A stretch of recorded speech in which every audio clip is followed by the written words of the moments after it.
dès que c'était à lui. Hein. Et aux indépendances, les États ont repris ce système-là sans tenir compte des populations qui étaient là et leur reconnaître leurs droits.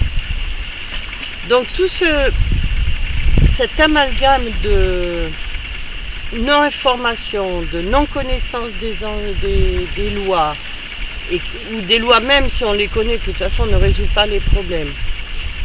Le fait aussi que les gens sont seuls dans leur village.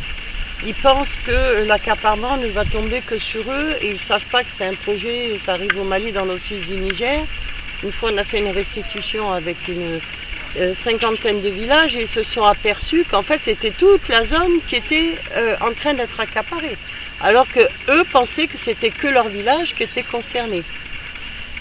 Donc, plus, je l'ai déjà dit, plus les phénomènes de corruption ou les promesses en disant au chef de village, mais si monsieur, on va emmener de l'emploi, on va vous créer une école, on va avoir un centre de santé. Et c'est normal que les chefs de village disent oui, parce que quand on veut le développement de son village, on passe par ces infrastructures-là. Donc c'est pas toujours fait à mauvais escient, c'est souvent de la bonne volonté.